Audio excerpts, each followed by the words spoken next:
Assalamu alaikum dear students. This is me Mohammad Zahid here. Welcome back to the class. आज हम chemistry के पास paper के MCQs discuss करेंगे. Which organic compound does not undergo the Kinoza reaction? This is the most repeated MCQ in your past paper. ठीक है.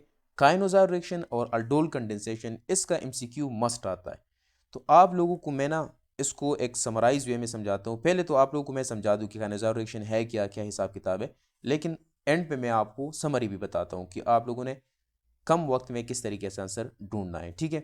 सो इसका तो correct option हो गया कीटोन. अब देखते हैं काइनोजा रिएक्शन है क्या. तो काइनोजा रिएक्शन ये एक बेस कैटालाइज डिसप्रोपोर्शनेट रिएक्शन है.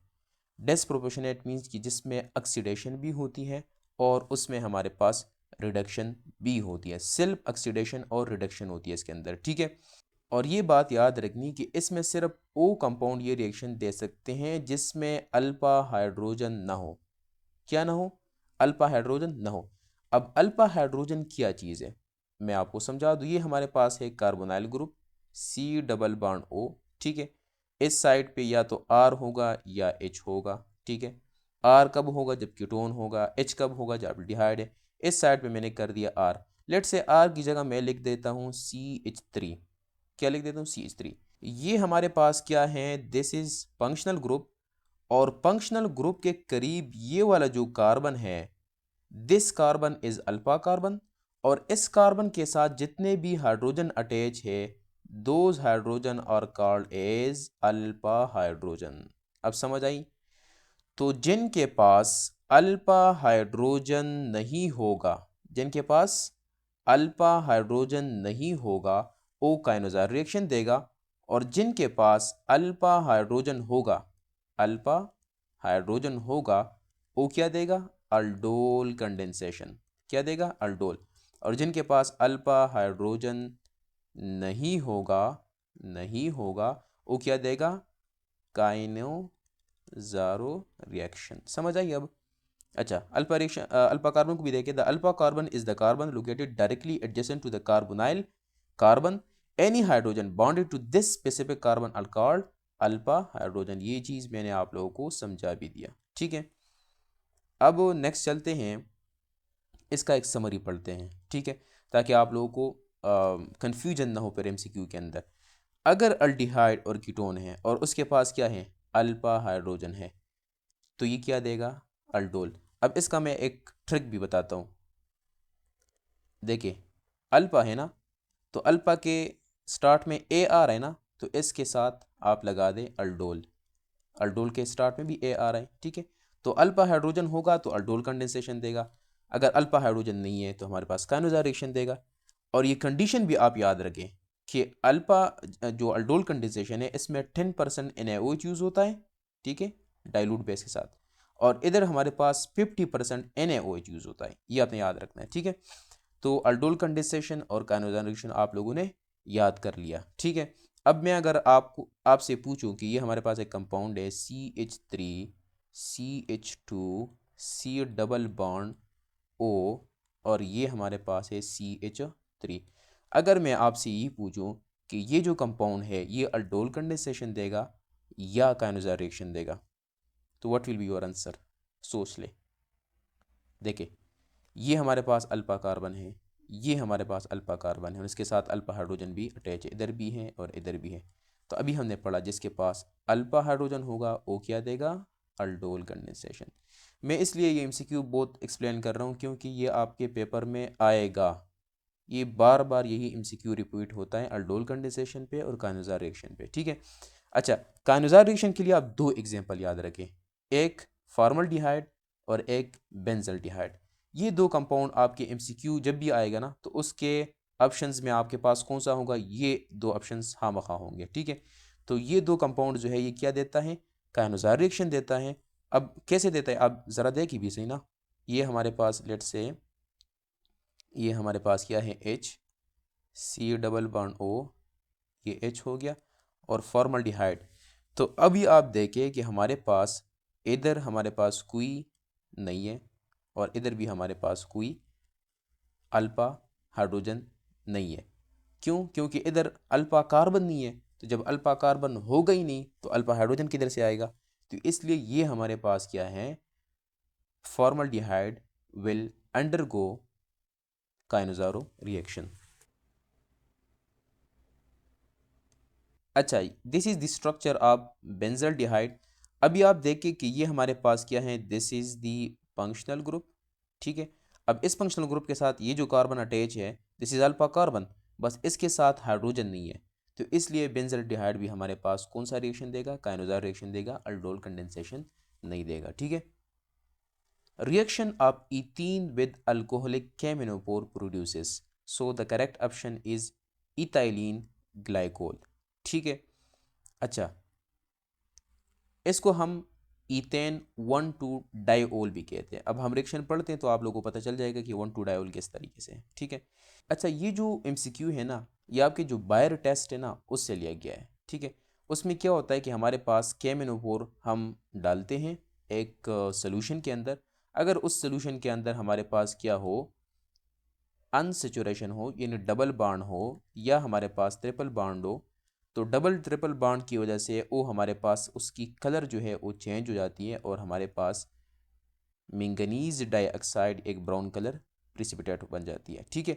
लेकिन अगर हमारे पास उसमें सेचुरेशन हो, यानी सिंगल बॉन्ड हो, तो हमारे पास केमिनोपोर की जो पर्पल कलर है वो हमारे पास डिस्कलराइज नहीं हो जाता, ठीक है। तो इसका मतलब ये होगा कि हमारे पास कोई डबल बॉन्ड नहीं है, ठीक है।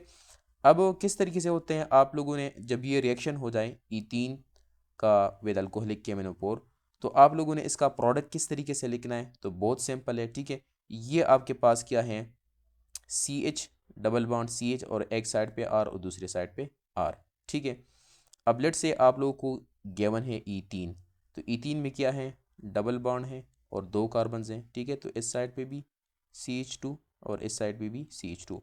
अब ट्रिक ये है, देखिए अब हम सारा रिएक्शन तो नहीं लिख सकते ना, हमें तो ट्रिक्स चाहिए कि जल्दी से हमें आंसर का पता चले। तो आप लोगों ने करना क्या, ये जो डबल बॉन्ड है ना, ये डबल बॉन्ड आप लोगों ने कन्वर्ट करना है into single bond.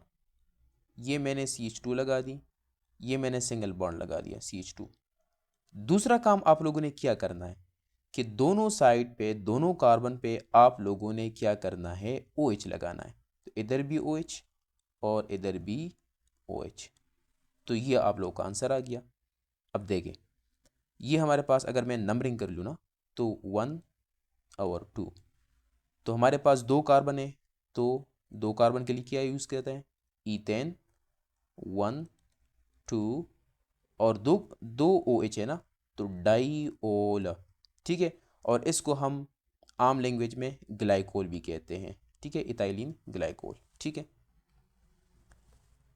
Next question हमारे पास है अल्डिहाइड एंड कीटोन और, तो आप लोगों ने अपने बुक से आइसोमेरिज्म वाले जो टॉपिक है ना, ये टाइप्स ऑफ आइसोमेरिज्म, इसको अच्छे से आप लोगों ने कवर करना है, ठीक है।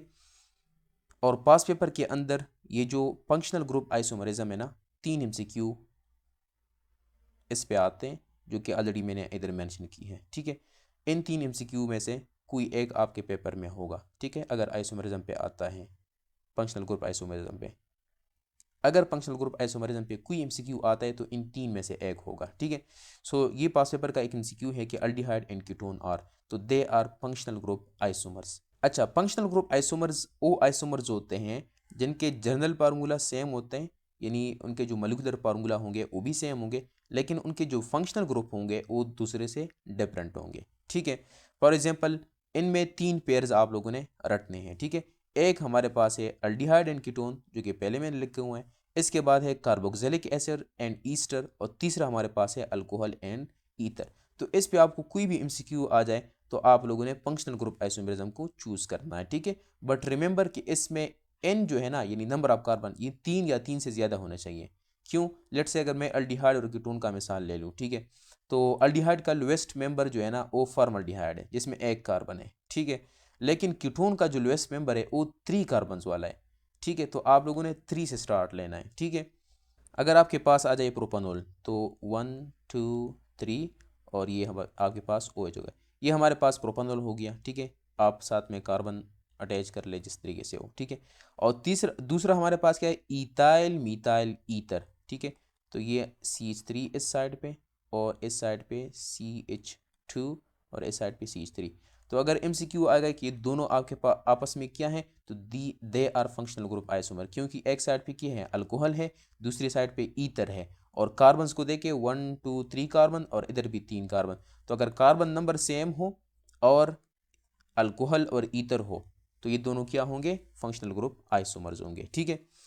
Element with atomic number 17। अच्छा, ये आपको बहुत सिंपल लग रहा होगा कि ये किस तरह का MCQ है, लेकिन इस तरह MCQ आपके पेपर में आते हैं। तो आप लोगों ने क्या करना है कि 1 से लेकर 40 तक जितने भी एलिमेंट्स हैं, इनके जो एटॉमिक नंबर्स है ना, वो आप लोगों ने रटने हैं। ठीक है, ये आपको रटे होने चाहिए। दूसरी बात, दूसरा MCQ आते हैं ग्रुप नंबर पे।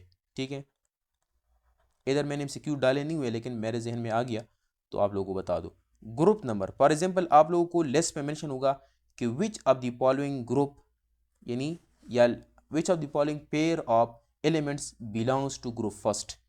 ठीक है, या था आपको इस तरह होगा कि which of the following belongs to group first या ग्रुप सेकंड या ग्रुप थर्ड। ठीक है, तो ऑप्शन में लेट से आपके पास होगा कि सोडियम, लिथियम, कैल्शियम। ठीक है, इस तरीके से होगा कि पोटाशियम, लिथियम, मैग्नीशियम। ठीक है, इस तरह होगा आपके पास कि बोरान, पोटाशियम, मैग्नीशियम।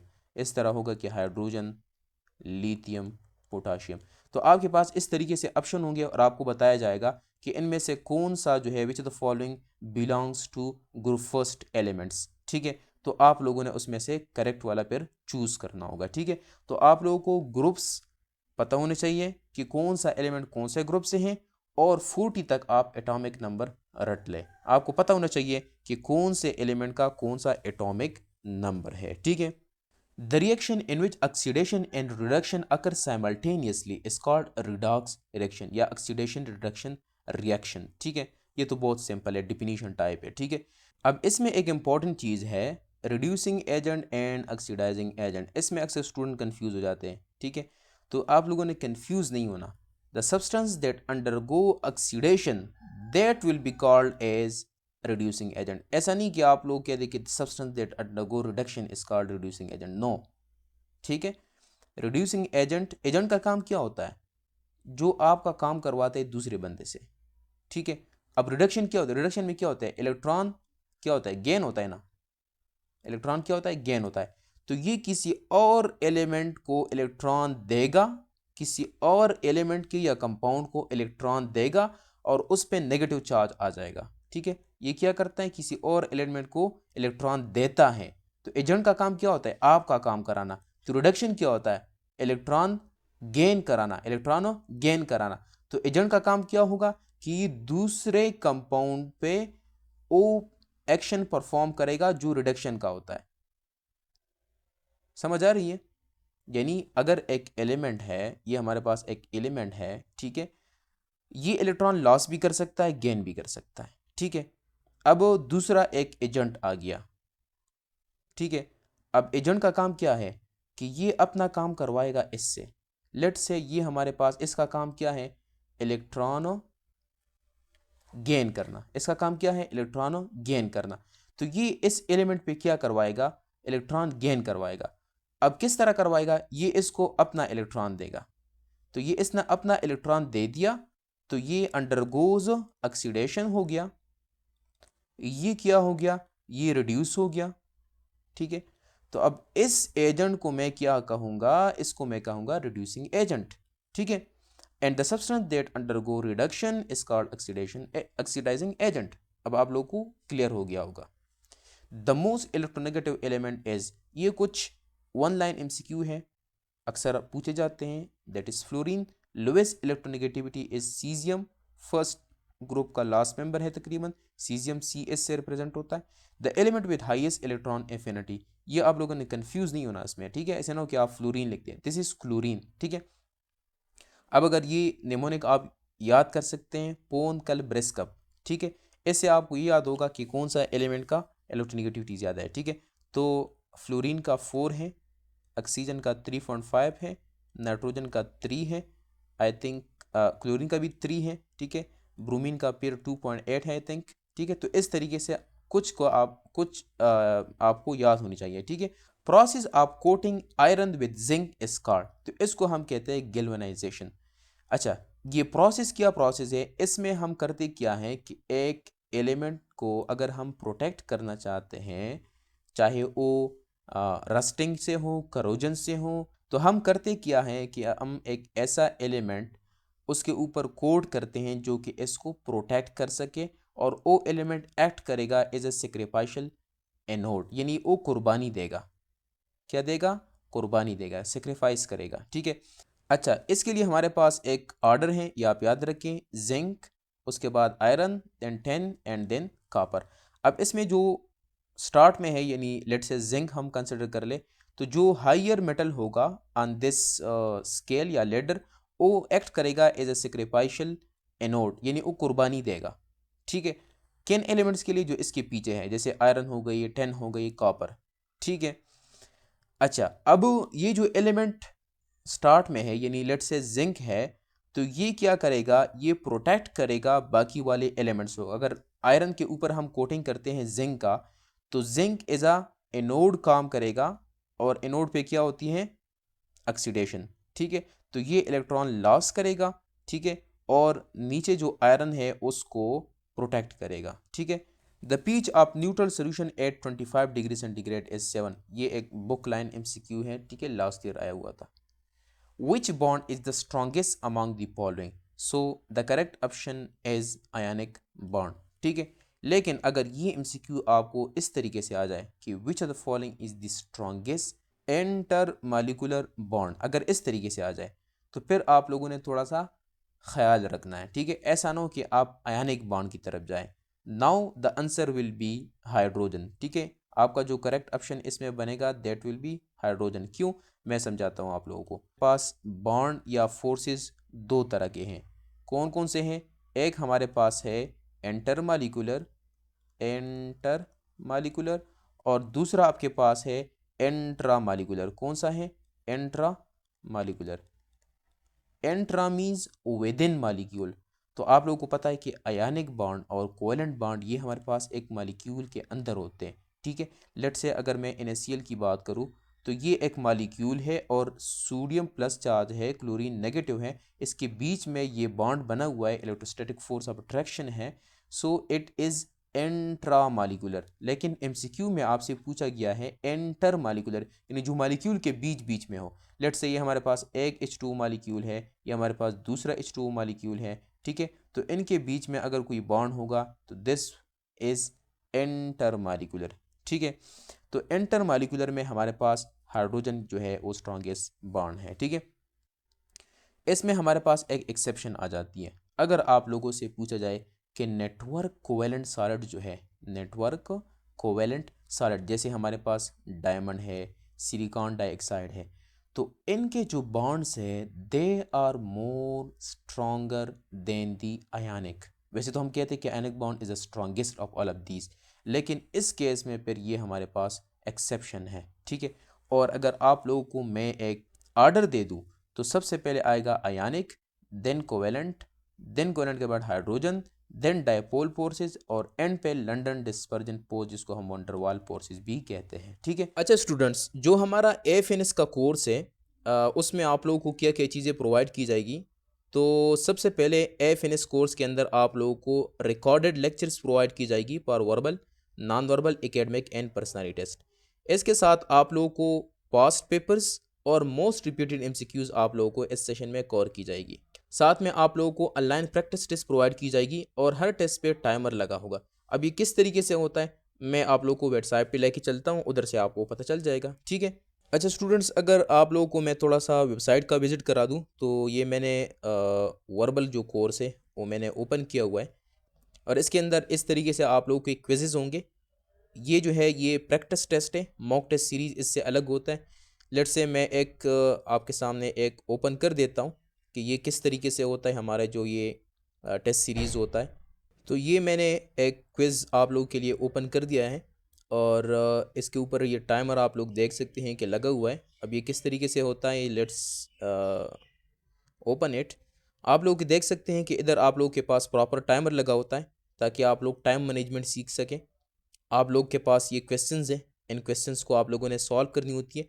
और आप लोगों इससे ये होता है ना कि जो स्टूडेंट कंप्यूटर वगैरह यूज़ नहीं कर रहे हैं या जिन्होंने कभी इस तरीके से वेबसाइट वगैरह यूज़ नहीं किया, तो आप लोग की प्रैक्टिस भी इससे हो जाती है। ठीक है, तो इस तरीके से आप लोगों के एक्चुअल टेस्ट में भी इस तरीके से 3 बटन्स होंगे, स्किप का होगा, नेक्स्ट का होगा और एक प्रीवियस का होगा। ठीक है, अब मैं आगे करता हूँ तो आप लोग के पास प्रीवियस का ऑप्शन भी आएगा। ठीक है, तो इससे आप आगे पीछे जा सकते हैं। ठीक है, तो ये मैं कर रहा हूँ और जो क्वेश्चन आपको नहीं आ रहा आप उसको इधर से स्किप भी कर सकते हैं। जो आप स्किप करेंगे वो आप लोगों के पास इधर अनअटेम्प्टेड में आएगा और at the end of the session उसको आप फिर उस पर क्लिक करके आप कर सकते हैं। ठीक है, तो मैं अगर इसको जल्दी जल्दी ख़त्म कर लूँ तो ख़त्म तो खैर नहीं हो रहा, ज़्यादा टाइम लग जाएगा, बट चलो मैं इधर से ये सबमिट कर देता हूँ। ठीक है, अब सबमिट करने के बाद ये नहीं है कि बस आप लोगों ने सबमिट कर दिया, अब इसका प्रॉपर एक आप लोगों के पास रिज़ल्ट आएगा। ठीक है, और ये टेस्ट इस कोर्स के अंदर जितने स्टूडेंट इनरोल है उनमें से कितने स्टूडेंट्स ने ये टेस्ट अटेम्प्ट कर दिया और आपका पोजीशन क्या है, ये आपके पास समरी आ गई। और दूसरी बात यह है कि आप लोगों को जैसे आप टेस्ट अटेम्प्ट कर देते हैं तो आप लोगों के ईमेल पे मैसेज भी आ जाएगा और इधर ऊपर आपके पास नोटिफिकेशन भी आ जाएगी। ठीक है, लेट से अब हम क्या करते हैं, रिव्यू क्विज करते हैं। ठीक है, हम देखते हैं कि हमारे कौन से एमसीक्यू हमने अनअटेम्प्टेड छोड़े हैं, कौन से हमारे करेक्ट है। ये एमसीक्यू हमारा करेक्ट है। ठीक है, ऊपर आपके पास ये ओवरऑल स्कोर आ गया, करेक्ट आंसर आपके आ गए। ठीक है, ये क्वेश्चन आपने अनअटेम्प्टेड छोड़ा था, जो अनअटेम्प्टेड है उसके अनअटेम्प्टेड आएगा। ठीक है, और जो क्वेश्चन आपने गलत किए हुए हैं वो आपके पास, अब ये क्वेश्चन हमने किया था ये करेक्ट था तो आपके पास आ जाएगा। ठीक है, इस तरीके से ये सारी चीज़ें होती हैं। दूसरा ये आपके पास लीडर बोर्ड है, अगर लीडर बोर्ड पे आप क्लिक करेंगे तो आपके पास ये शो हो जाएगा कि ये टेस्ट कितने स्टूडेंट्स ने अटैम्प्ट किया हुआ है। ठीक है, तो ये टेस्ट जितने स्टूडेंट्स ने अटैम्प्ट किया होगा आप लोगों को उसके नाम और कितनी दफ़ा उन्होंने अटैम्प्ट किया हुआ है और उनके मार्क्स कितने हैं। ठीक है, तो ये सारी चीज़ें आपके पास शो हो जाएगी और ये आपका पोजीशन है सबसे बॉटम पे, क्योंकि मैंने तो अटैम्प्ट नहीं करना था, वैसे ही दिखाना था, तो आप लोग को अपनी पोजीशन भी दिख जाएगी। ठीक है, अब लेट से मैं कोई इसमें एक और जो है टेस्ट अटैम्प्ट कर देता हूँ। अच्छा, ये एक छोटा सा क्विज़ है ताकि मैं इसको बस जल्दी जल्दी कर देता हूँ। अच्छा जी, ये मैंने कर दिया। ठीक है, अब इसमें से एक एमसीक्यू मैंने स्किप किया था। ठीक है, वो मेरे पास ये आ गया, तो जब मैं आप लोग का जो एक्चुअल टेस्ट होगा उसमें भी इस तरह साइड पे एक बॉक्स बना होगा, जो आप लोगों ने अनअटेम्प्टेड छोड़े थे वो इधर आएगा। जब आप इस पे क्लिक करोगे ना तो वो एमसीक्यू आपके पास आ जाएगी। अब इसको आप क्लिक कर दें, ये सारे आपके पास अटेम्प्ट हो गए। अब इस क्विज को आप सबमिट कर ले। ठीक है, जैसे ही आप सबमिट कर देंगे ये आपके पास रिजल्ट आ गया। अब अगर मैं लीडर बोर्ड पे जाऊं तो जितने स्टूडेंट्स ने इस टेस्ट को अटेम्प्ट किया हुआ है, तो इस दफ़ा हमने थोड़ी सी तरक्की कर दी, ऊपर आ गए। ठीक है, और हमसे भी कमज़ोर बंदे हैं। तो टॉप पे अगर हम देखें तो इस टॉपर है सुहेल अहमद, बाकी ये एफ का कोर्स है तो सारे फीमेल्स के ही नाम है। तो चलो ठीक है, तो ये आपकी पोजीशन आ गई, आपको सारा पता भी चल जाएगा, थोड़ी सी कंपटीशन का भी पता चल जाएगा कि आप कितने पानी में है और जो आप लोग के साथ कोर्स में जो स्टूडेंट इनरोल है तो उसका क्या हिसाब किताब है। ठीक है, तो इसको हम ऑफ़ कर देते हैं। तो इस तरीके से हम आप लोगों से मॉक टेस्ट सीरीज़ भी लेंगे, आप लोग की प्रैक्टिस टेस्ट भी इसी तरीके से होंगी। आप देख सकते हैं एफ का कोर्स है। ठीक है, तो ये आप लोगों की सारी तैयारी होगी और लेक्चर्स भी आपके इसी वेबसाइट के ऊपर होंगे। ठीक है, तो अच्छा जी, नेक्स्ट हमारे पास मॉक टेस्ट सीरीज़। इस मॉक टेस्ट सीरीज़ में हम आपको पाकिस्तान के तमाम एसआरसीज़ के मोस्ट रिपीटेड एमसीक्यूज़ कवर कराएंगे और ये एमसीक्यूज़ एग्जैक्ट आपके पेपर के अंदर आएंगे। इस मॉक टेस्ट सीरीज़ का जो पैटर्न होगा और जो टाइम होगा वो आपके एक्चुअल टेस्ट के मुताबिक ही होगा। जैसे आपके एक्चुअल टेस्ट, लेट से हम मिसाल लेते हैं वर्बल है, तो वर्बल में आपके 84 एमसीक्यूज़ होते हैं, 30 मिनट का टाइम होता है। तो इसमें भी आपके 84 एमसीक्यूज़ और 30 मिनट का टाइम होगा। इसके साथ हम आपको इंटरव्यू की तैयारी, मेंटोरशिप, सबसे इंपॉर्टेंट जो फीचर है हमारे इस कोर्स का कि हम आपको हर एक स्टेप पे सही तरीके से गाइड करेंगे, क्योंकि अगर सही गाइडेंस ना हो और सही सपोर्ट ना हो तो आप लोगों का आगे जाना जो है थोड़ा सा मुश्किल हो जाता है। साथ में आप लोग को व्हाट्सएप ग्रुप के अंदर ऐड कर दिया जाता है। आपका जो भी क्वेश्चन होगा अपने कोर्स रिलेटेड या वैसी कोई क्वेश्चन है आप उधर भी पूछ सकते हैं और पर्सनल में भी आप हमारे साथ कांटेक्ट कर सकते हैं। तो ये है आपका कोर्स जो कि एफ के लिए हमने बनाया हुआ है एंड अल्हम्दुलिल्लाह लास्ट ईयर हमारे 30 स्टूडेंट्स एफ में सेलेक्ट हो चुकी हैं।